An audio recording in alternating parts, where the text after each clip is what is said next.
Now, as far as generating revenue for profit, there is no threshold how much income or how little you must generate. It has to be legitimate business, and it can be in addition to your full-time job. Somebody asked a question. So again, you can be working full-time somewhere, and you can have a business on the side here.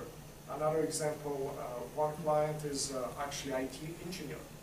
He works for a large company.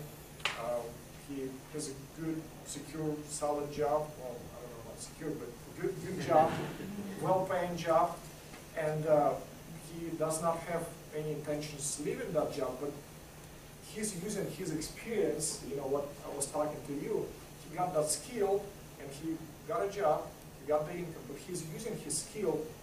He developed some relationships, and he actually provided some consulting services on the side. Doesn't do it a lot, he just does a few projects a year, but he used that as a self-employment. It's a legitimate. He claims that on his tax return, that qualifies him. And now, here's another thing. You can have a 401k at your work and be part of that, and you can also have your own solo 401k for your self-employment and be part of that. Yes?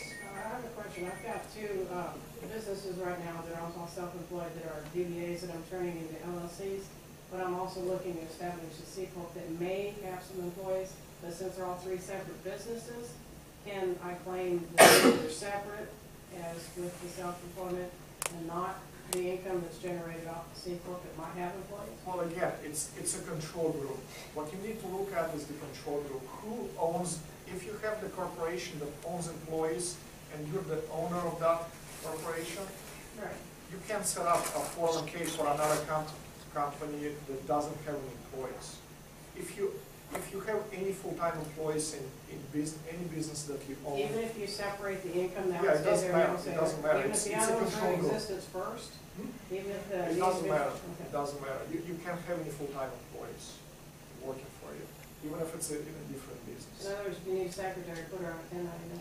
You can create 1099. You can, part-time or whatever. So you cannot have full-time employees. Yes. Can you close the businesses that have full-time employees then and convert to that? You don't have to close them. You just need to get rid of full-time employees. You can keep them open, but if you can, if you then liquidate the employees, or if there's no more employees, then eventually you can establish the 401k plan if there's no full-time employees besides you and your spouse. Or here's another example.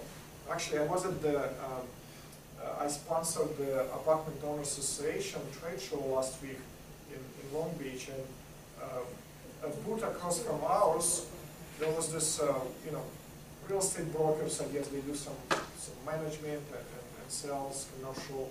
He actually has one employee, just one full-time employee, and he was interested in what we're doing, so he came talk to me, and he said, well, what can I do? I said, well, you can make that employee, if it's a valuable employee to you, you can make that employee just make him or her a shareholder. Then that employee becomes also a business owner. It can be just 1%, but then that person is not an employee anymore. It's an owner employee, and then you can adopt a 401k plan. Yes. Is there a limit on how much per year you can put into from your? I'm going to get into that. Yes, that's a good question. Yeah, but it's a good question, and you're going to be blown away by that. That's it. Thank you. All right. So, absence of full-time employees. So, the business owner and the spouse are not considered employees.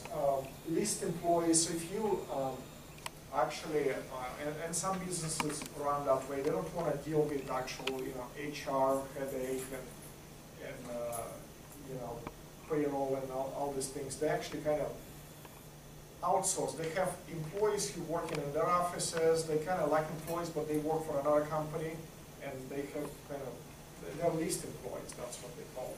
So that won't work either. You know, if they work for you for a period of time, then solar 401k will work for you also. But all of the categories below here, these people can be excluded from the plan. So anybody who's under 21 years of age, you can have a full-time employee who's under 21 working for you or for your company, and they can legally be excluded from the plan. Also, employees working less than 1,000 hours. So that's in IRS definition as a full-time, 1,000 hours or more. That's about 20 hours a week. Question? Virtual employees? No, virtual employees are not employees. They're not Gotcha. employees. They're independent contractors. Union employees and non-resident alien employees. So those can be excluded. Otherwise, if you have an actual employee who works more than 1,000 hours a year, then you got a full-time employee, and by law you have to, include them in the plan. Then you're no longer eligible for solar 401k. You have to close it and switch to a full version of 401k. Now, there is also a self-directed, a full version of 401k, which, they're quite expensive. They're also self-directed, and you have that ability, and then all of your employees will be part of that, or will have option to participate in the plan. Is that pretty clear? Is this self-directed? Yeah, Solo? completely self-directed, yes. Okay. Now, not only you can create the plan and just start making contributions to the plan, and I'll talk about that in the next few slides, but if you have an existing IRA or 401k or any other type of account, you can actually roll them over into your newly established solar 401k, except one. There is one exception, and that is a Roth IRA. Roth IRA is the exemption.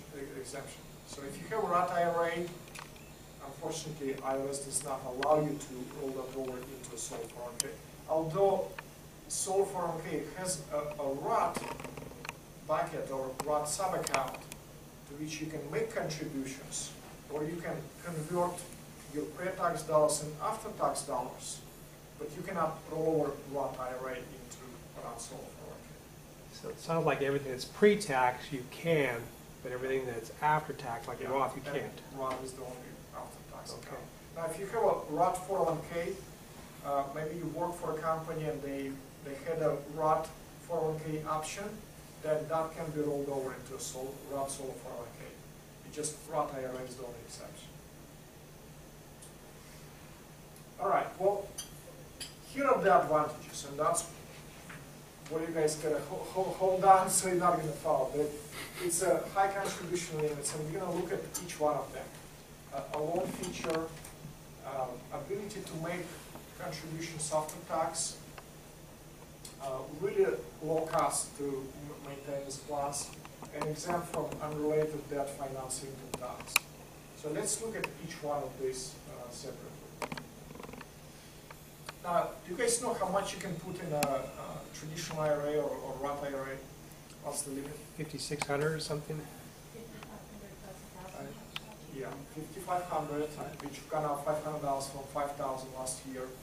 And if you're over 50, then you've got $1,000 that IRS allows you to put more, so you can catch up. All right.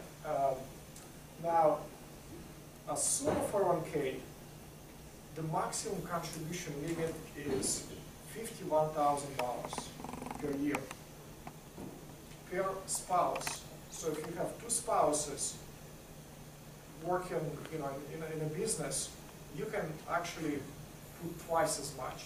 And if you're over age 50, then you've got $5,500 in catch up, which makes the total $56,500. Times 2, that's $113,000. Now, just think about this. The effect on taxes, ability to shelter that much in income from taxes, how's that going to affect your tax situation? What happened last December was pretty crazy. I mean, what was happening in our company and in all the new business that we were getting. Because that was just shortly after the re-election and Obama winning. Now, what happened with Obama winning as far as the taxes? So, increase. Well, Obamacare, that's one of the things. Well, what else? The high Medicare tax. Medicare tax. Well, not just Medicare tax, but there's a whole bunch of tax that might not be visible for most of us, but and they're actually hidden. But and it's not just for wealthy people. You know, middle income class people, you and I are affected by that. And people were really concerned about increased tax rates. And we actually had a whole bunch of people coming in and they were trying to set up solar plants before the end of the year so that they can take advantage of those contributions and they can shelter income before the end of the year so that they can make contributions for 2012. And we actually weren't prepared for that. I know that better, so next year we're going to be prepared because we could have handled even more business. Are all the contributions after tax? I'll talk about that. Now, here's the thing. In a solo 401k, there is two ways you can contribute to your retirement account. Now remember, as a business owner or a self-employed individual, you're actually wearing two hats. You're wearing a hat of a business owner, right? Then you take that hat off and you put a hat of an employee because you're actually doing the work yourself. Now, as an employee, you're allowed to make contributions. It's called elective employee deferral or salary deferral. That's the first component. And that you have up to $70,500. And that can be up to 100% of your compensation that you can defer. And if you're over age 50, you've got additional $5,500 in catch-up. So that makes $23,000. So let's say you have a full-time job and you make income there, but you got this part-time business and you make $25,000 in net profit. Well, guess what? 23 out of that 25,000 you can shelter from taxes. You can put into your retirement account as a salary deferral because that can be up to 100%. Now, obviously, you have to make income in order to contribute. Some people ask, well, I made $5,000. Can I put 23? No, you cannot. You gotta have earned income to make contributions. Now, the second component is employer profit sharing. That's the way. It's not a matching like most of you are probably aware of employer matching. When you put in your 401k at work, then your employer might put something else. In a solo 401k, it's called profit share, employer profit share. And the rules are that you can actually, as a business, from the business, you can put up to 25% of your compensation, of your total compensation into a retirement plan. And the total, 1 plus 2, combined maximum is 51,000 or 56,500, depending on your age.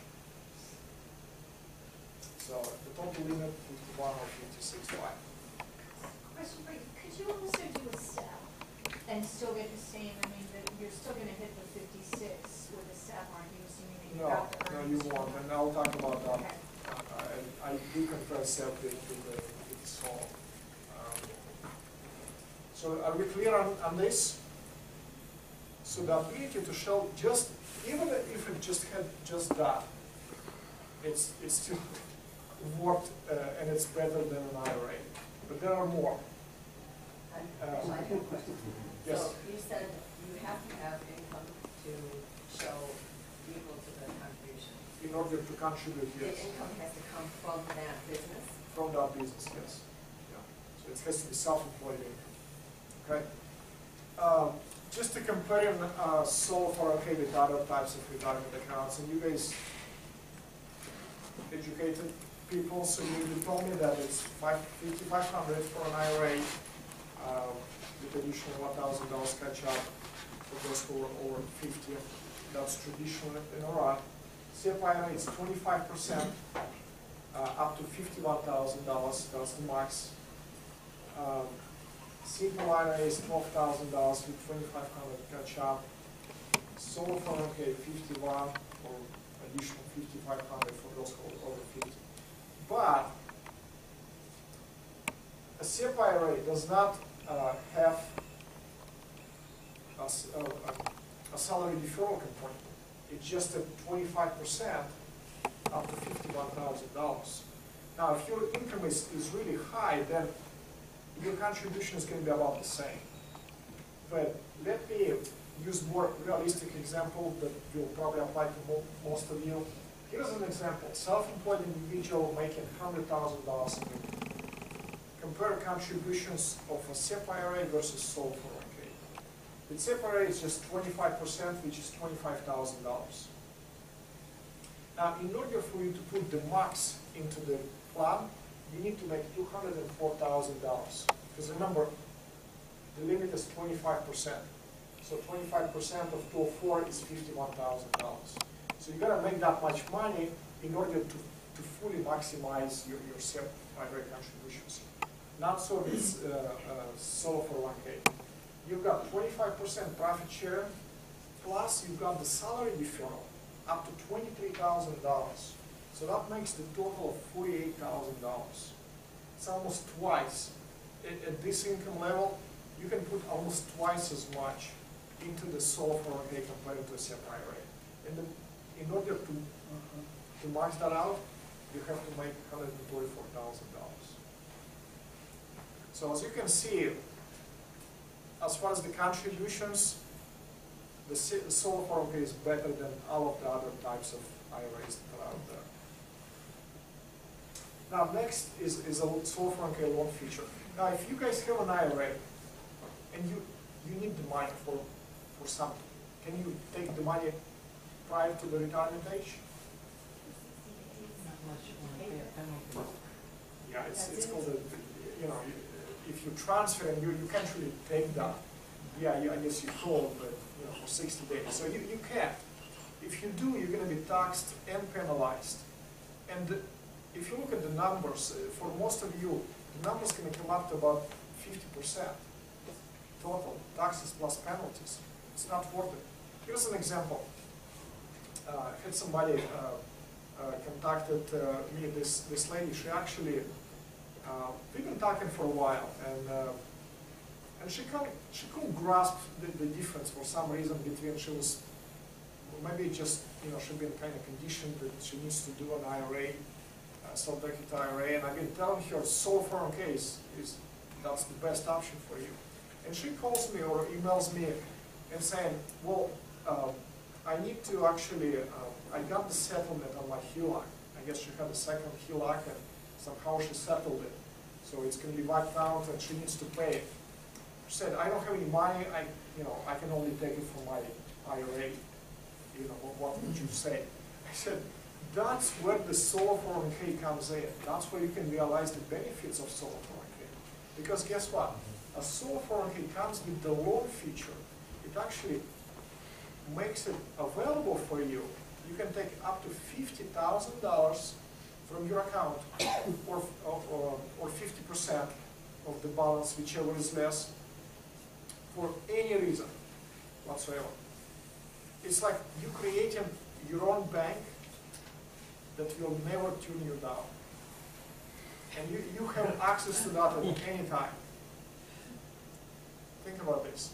So I said what you need to do is, instead of taking the money out from your IRA and paying taxes and paying penalties, so if you need, let's say, $5,000, you gotta take $10,000. So you can have access to $5,000 a day.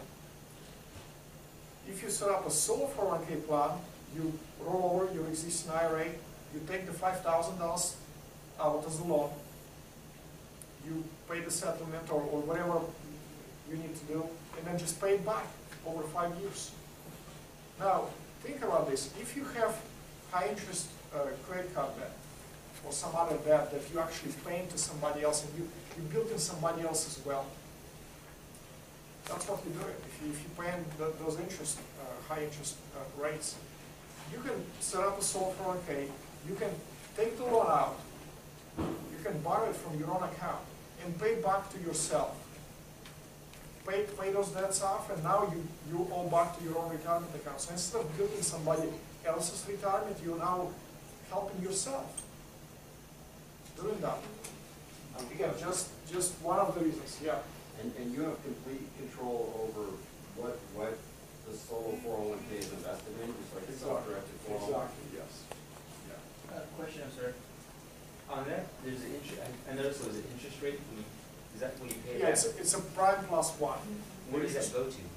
It goes to your own retirement account. So you have to pay yourself. You pay to your 401k, yeah. Oh, It's the same. Now, if anybody of you had a 401k at work, if you were working for a company, most 401ks, they come with this feature. So you had that available. And it's exactly the same thing. Yes. Just a hypothetical, the way the economy's been in jobs, if somebody had borrowed that off of theirs and then their job income stream kind of fell out before their 5 years, what happens? If they're not able Well, to pay themselves back? if you're not paying, then it's considered a distribution. Then you just pay taxes on it? Yeah. Okay. I'm very unfortunate that you didn't pay this too well. Okay. So 5 years is the term. Now, if you using that to buy a primary residence, the loan can be stretched over 15 years. So you can self-fund your own house. Yeah, 15 years. Or with the Roth, you can't do that. What about what? If self-directed Roth, you can't fund your own? No, it's the same. It's still sole 401k. So for any purpose, you can use it for whatever reason. You can, pay your own debts, or you can just take the money and invest it in your own name if you wanted to. Yes. So if I have $200,000 in my solo 401k, and I found an investment property I wanted to invest in, correct me if I'm wrong on this, if I'm understanding this correctly, I could invest all $200,000 into this property to rehab and flip and make some money on like that, correct? Yeah, your 401k makes the money, not you. Well, 401 makes the money, I get it, but Yeah, I have complete control of that. I find you the have property, complete control over that. You can do the work yourself, though. You can't work on the property. I can't. You cannot. And we'll get over that. You can't actually provide the service. But you can find the deal. You can, oversee it.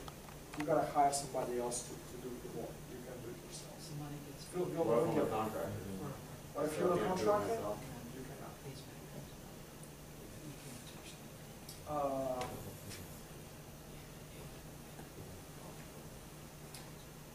So the loan is not available with self-directed IRA. Even a penny you cannot take from your IRA.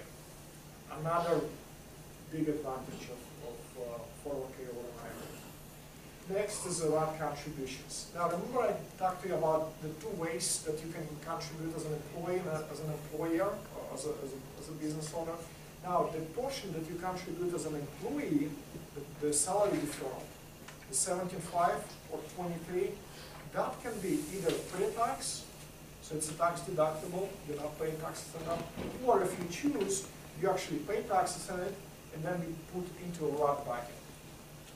That's what I'm doing personally.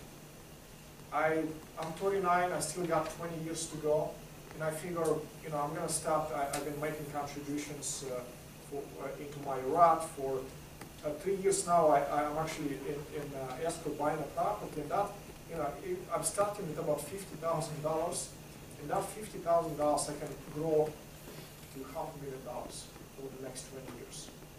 So is it better to pay money, to pay taxes on $50,000 now at a known rate, or on $500,000 at some unknown rate in the future? And now, what do you guys think? Are taxes going up or going down in the future? Yeah, they're probably not going down. Probably not going down. But here's, and the way that I look at it is the result is actually much, much bigger than that. Because now let's say if I grow my $50,000 to $500,000 in 20 years. Now, if I take the money out, then I don't have to pay any taxes. But I'm not going to do that. the money is gonna be invested somewhere, so it's probably gonna be some property that will be rented, and I'm just gonna be taking the cash flow without touching the principal. So, again, I can use that over the next 40 years, potentially. So that number is gonna be well more than just $500,000. Roth is not for everyone. Again, I'm not a CPA. You want to talk to your accountant and see if that makes sense for you. I decided to take a portion of my retirement and put it in Roth because it just made sense for me. I'm going to be, also funding my pre-tax account as well, but it just made so much sense for me. Cost-effective administration. Now, here is another huge benefit because a solo 401k plan is set up under different IRS rules. It does not require a custodian. With an IRA, you gotta have a custodian. Whether it's just a conventional retirement account or with Fidelity or Chase, and you can only invest in stocks. If it's a self-directed IRA, you still gotta have a custodian. Equity trust or trust. You gotta have a custodian who actually holds your money. You give them the instructions. Hey, I want to buy this fleet. I found this fleet. I want to buy this property. Send the check to escrow. So you send them the instructions. You send them, the paperwork. A week later, they're gonna send the check to escrow. They're gonna charge you a fee for doing that. But that's how they make money. A solo 401k is set up as a trust. There is no custodian needed. Now you can have a custodian if you want, but it doesn't make sense. So there is no custodian needed. You're actually the trustee of the plan. You're the trustee. And as a trustee, you have full authority over how it is managed and how it is invested, the trust money and trust assets. So once the plan is set up, you can take the plan documents that we set up for you. You can go to any bank of your choice. Chase, Wells Fargo, Bank of America, and you open up a bank account in the name of the trust. You transfer existing accounts or you make contributions there, and you can make investments literally just by writing a check and pay all of the expenses.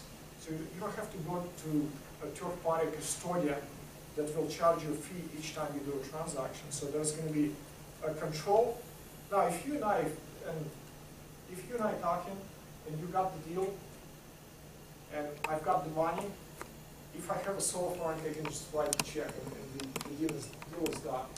Now, if I have an IRA and I found out about the deal, I have to submit the request and wait a few days, and that deal is probably going to be gone if it's a good deal.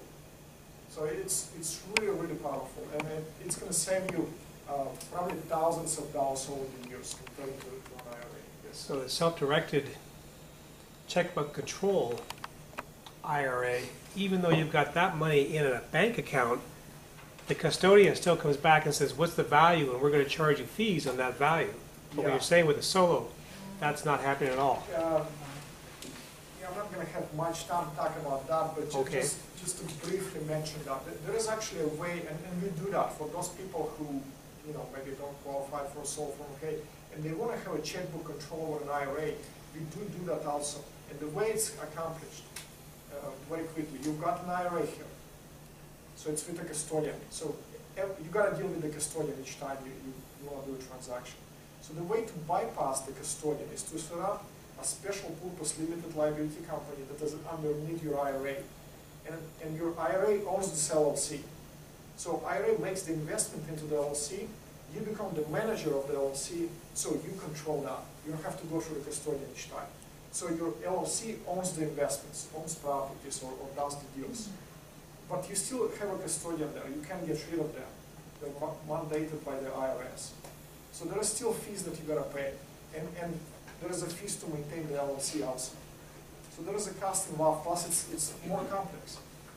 With solo 401k, there is no custodian, no LLC, very inexpensive to maintain that, and you've got all these benefits and all these features that are well. And you could be 15 years old and do that? If you have a legitimate, remember the qualifications? You gotta have a legitimate business and no full-time employees.